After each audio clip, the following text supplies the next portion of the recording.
I'm joined once again by Navy veteran and single company founder, Patrick Reveron. Patrick, welcome back to the show. Hey, thanks, Jason. I think a lot of people are pleased to see you today, Patrick, because obviously everybody is concerned about what seems like one of the largest military activities the United States has become involved in recently, and that's always a cause for concern.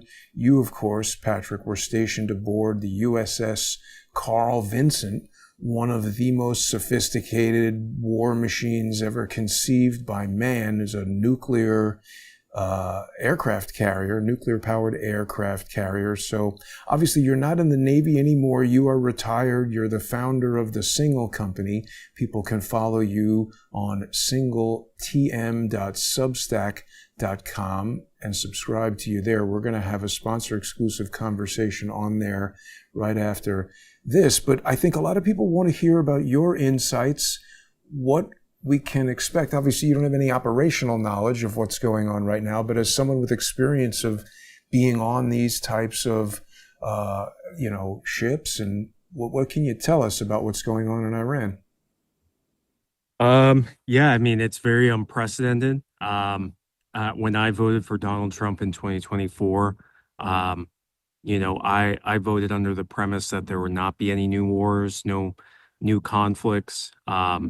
Venezuela, that's a little bit different. That was a rendition of somebody who was indicted, a foreign leader who was indicted by our DOJ. But um, the action in Iran, it does make me nervous. Um, it makes me very nervous for a few reasons. One, because of economics.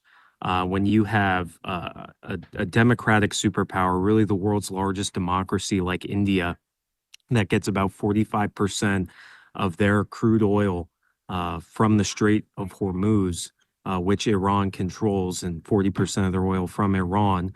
Um, that's that's a big deal. And then when you have a totalitarian nuclear superpower like China, that gets 24% of their crude oil from Iran through the Strait of Hormuz, that's another big problem.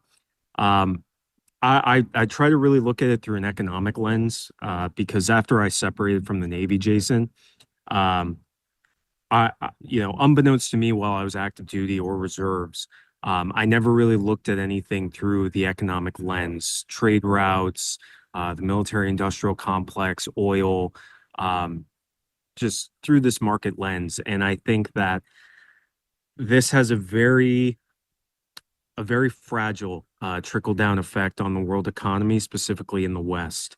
Um, Iran, they struck all of the oil-rich GCC countries. And for those of you who don't know what the GCC is an informal collective or treaty. It's not a formal treaty, but it's a defense collective consisting of Saudi Arabia, Qatar, Kuwait, the United States, the United Arab Emirates, um, and all of these countries are oil rich. Um, and that is their main export. You take a country like Saudi Arabia, where their main export, their entire economy is predicated on oil. That is how the House of Saud became trillionaires. So when you start messing with the flow of oil, which is the world's number one commodity, um, I think that has some very negative effects, and it's going to piss a lot of people off very quickly, particularly the countries that are immediately affected, such as China, India, and then you can also throw Russia in there. Russia has historically allied and backed up Iran. Um, China has been trying to reopen the Silk Road through Iran, and Iran has been their gateway to Turkey and subsequently Europe, that they've been trying to build for the last 15 years.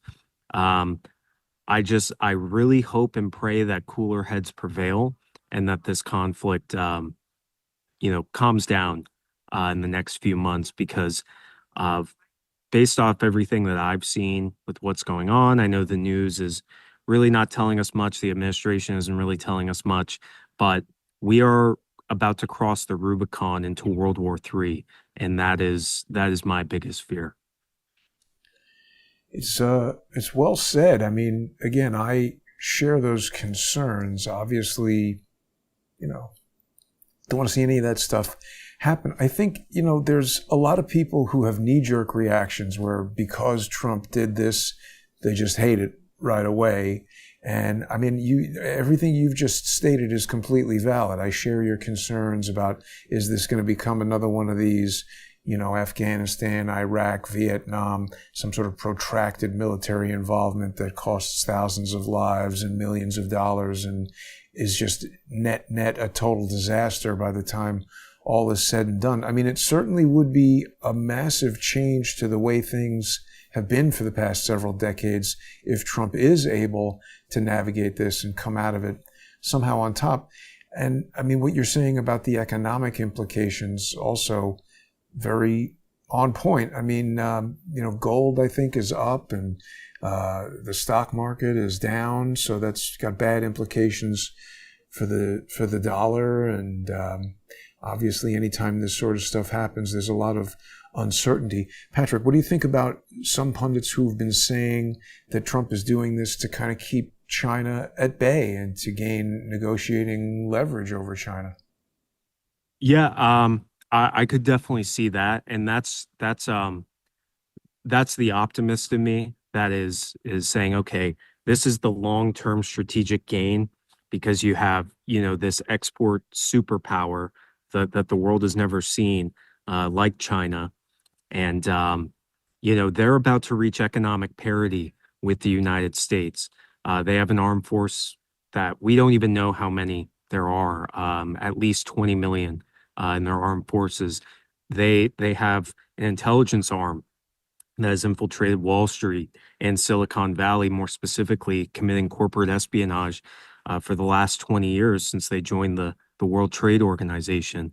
Um, so it's a very uncertain and scary time. I mean, I can only speculate just like anybody else and, go off the information that's being given to us by the administration and by the Pentagon and right down the street, right across the water, CENTCOM. Um, so I and look, don't get me wrong. I mean, like China is the number one threat to American sovereignty. Um, we've been a unipolar world for a very long time since the Berlin Wall fell, and I know we've talked about it, Jason, on previous shows. The satellite scandal with Bill Clinton. Giving all this National Reconnaissance Office technology and secrets to the Chinese Communist Party, which now they've capitalized on and perfected. I mean, they're making leaps and bounds in AI, um, and the precedent that it sets, especially with the strike on Ayatollah Khamenei and his entire family. A lot of people are saying one extreme or the other, and I think that the truth is always somewhere in the middle. Um, I think it was. I think it was Andrew Bustamante, the CIA guy with the crazy hair, he said, I think it was him, but he said something to the effect of, "Oh, well, you just killed the Pope of an entire religion." And I'm like, okay, well, that's not true. The Ayatollah only represents the Shia faction, which Shias are a vast minority in the Muslim world. He represents the Shia faction in Iraq and Iran. That's it. He represents that diaspora only. So he is a pope for a very small sect of Islamists. Let's just put it bluntly, call it what it is. Um, and I don't foresee any really major kinetic retaliation from the regime, especially since it's so weakened. I know they appointed a new Ayatollah. Um, and unfortunately, I mean, the only thing that you can do as far as regime change in Iran, I know the administration has said this ad nauseum about, now is the time for the Persian people to stand up and take back your country, take back your land. But at the same time, that is going to require some on the ground kinetic action, either by the United States and her allies or by Israel or the GCC. And Iran has done something very, in my mind, smart by striking the GCC countries because now, when you strike a city like Dubai or they go into Doha or strike Kuwait. All of these huge hubs of tourism, which these GCC countries, other than Saudi Arabia, have built their entire economy on.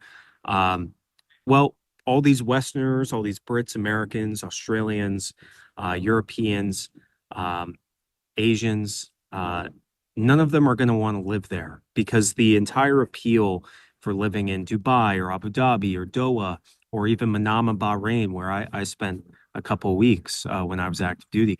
Um, None of these people are going to want to spend their tourism dollars there. None of these people are going to want, their $15,000 a month high-rise condominiums in this crime-free, desert oasis, such as these places.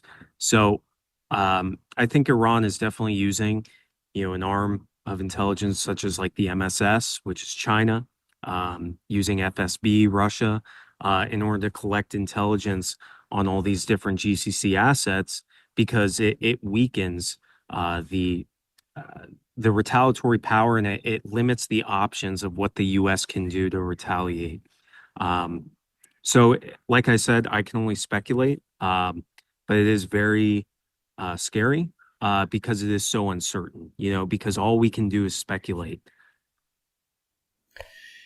Yeah, I mean, it's the other thing that I have no real kind of frame to I don't really know what the United States military is capable of compared to Iran or whatever it is, but it just seems like don't we have technology and weapons like obviously we don't want to underestimate anybody, but it seems like the United States is devastating them. No? How do we know? Yeah, I mean, I look, I can say it firsthand. You know, we have technology and we have industries that are working on technology through, projects like DARPA, such as our friend of the show, Palmer Luckey and his company Anduril, that um, are leaps and bounds what a regime like Iran can come up with. Iran rents most of its military equipment, like Jericho missiles or any of these high-powered air defense systems. If they didn't build them themselves, they rented it from Russia or China. And I don't think that the Chinese or Russian regimes are printing the directions or standard operating procedures in Farsi for these, IRGC members to use. So, but yeah, I mean, the U.S. We have air superiority, unless it was under Biden, where we let a Chinese spy balloon go 5,000 miles across the country and not shot down until it got off the coast of South Carolina. Um, but we rely on these strategic bases such as Bahrain, and Manama. We have so many military capabilities that the world can't even fathom. And, our aircraft carriers, those kind of speak for for themselves. Um, the United States nuclear aircraft carrier, it is the most advanced ship in the world. When I was on it, I was very impressed. And then after 2 years, I was like, okay, this thing kind of sucks. But the amount of What do you mean? weaponry and the amount of money and the capabilities of a vessel like a nuclear aircraft carrier are something that nobody else in the world has. China, Russia, the Kuznetsov class of aircraft carriers, they might have nuclear power, they might be able to launch aircraft, but uh, there is so much more because the aircraft carrier is an entire floating city of weapon systems. People always call it a floating city because so many people, but there are so many diverse capabilities on that vessel that can prosecute a war in hundreds of different ways. Um, and they're pretty much unsinkable from what I learned. I mean, I was a damage controlman for a couple of years, so one of my main jobs in the Navy was understanding how to fight the ship. So, God forbid, a missile strike or a torpedo or even a nuke or a collision or any of these number of things, an aircraft crashing into the flight deck. I had to understand how to keep that ship floating, how to keep it, going for another 2,000 miles so we could pull into a friendly port. Um, the nuclear aircraft carrier, I mean, it is the most advanced weapon in any military. Um, and we also have submarines. We have our Seawolf, Ohio classes, and what my concern is, a country like China that has not been in a war for decades and decades.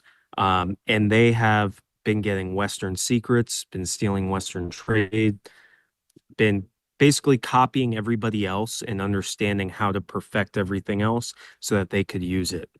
Um, we don't know what China has, um, but my fear is that they know our capabilities way more than what we know their capabilities of, especially when it comes to intercontinental ballistic missiles, ICBMs, which people have probably heard a lot lately, nuclear warheads, stealth capabilities, drone swarming, and then also AI, because there is nothing to stop China from, using AI in any of their weapons of war to protect their petro interests. And again, it goes all the way back to economics, Jason, because in 2023, when you had the setup of BRICS, which is an economic coalition of Brazil, Russia, India, China, and South Africa. South Africa is kind of the redheaded stepchild of that whole coalition, but um, Brazil, Russia, India, and China, those are four huge powerhouses. Russia, number one nuclear superpower in the world. India, the world's largest democracy, 1.5 billion people, nuclear superpower. Uh, you have China, arguably the most effective economy in the world, arguably uh, the most prosperous economy in the world, largest population, manufacturing powerhouse, has 1 million people in their version of their CIA, in the MSS, which has been stealing corporate trade secrets for 20 years. And then you have Brazil, which is on the Western hemisphere. So it's really in our backyard, is in our zone of influence on the world, is in our pull. And my concern with Brazil, which people don't really talk enough about, in my opinion, is Brazil is number two in the world in aircraft manufacturing, whether it's the Embraer or whether it is military aircraft. Um, that is a scary thought, especially with, all of the fighting that we've had with Brazil, especially in the last 2 years, when it comes to their former Prime Minister Jair Bolsonaro, being in prison for 27 years. He's a friend of Trump. Um, I think that allowing them to get into our Western hemisphere was just an abject failure of the Biden administration. Um, and I don't think Brazil is uh, too happy with us going into Venezuela, which has the world's largest oil reserves. Now, I will say this, there was a lot of good strategic planning. And I think on the surface, a lot of people just see, okay, Maduro got indicted, $50 million reward. We go in there and we take him. No, no more conflict with Venezuela. We did a regime change in a week. I think that they knew they were going to strike on Iran. I think Israel, the United States, probably some NATO members knew that we were going to strike on Iran. We knew that the IRGC was going to shut down the Strait of Hormuz. And that is why we went into Venezuela to capture Maduro, not only to, be in the sphere of influence of a BRICS powerhouse like Brazil, but also take, 100 billion barrels of oil reserves and oil manufacturing as a hedge when the Strait of Hormuz gets closed, which now it has been for 4 days, 5 days. Um, so I think there does seem to be an abstract of a plan. I know that Marco Rubio and Pete Hegseth have said, "Oh, well, we don't have a plan," and everybody's been up in arms about that, including myself.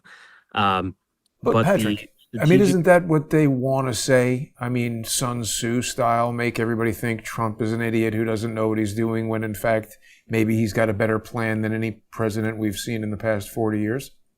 Yeah, and that's my hope. And, especially with the 4 years of Biden, I mean, allowing BRICS to happen, uh, under him and cackling Kamala's power, to allow Brazil to let that powerhouse get away is just that is such a long-term abject failure that has such a strong domino effect that the Biden administration allowed to happen.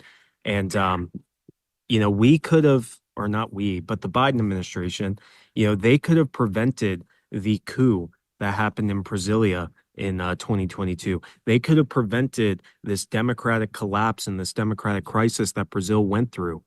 But they didn't.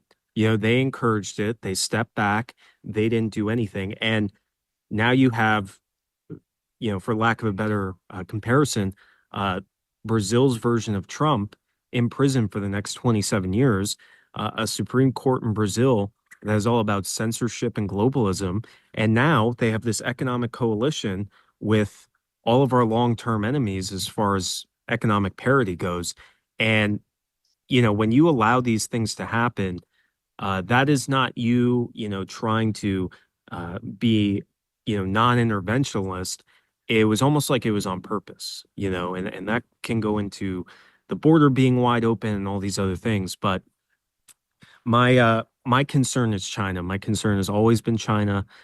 Even when I was active duty and I was doing, the ops intel briefs for admirals and captains, is where does China have their submarines? Where does China have, their strategic resources? Where are they in the South China, East China Sea? Do they have MSS in, Da Nang, Vietnam when I was there? Do they have them in Busan, South Korea?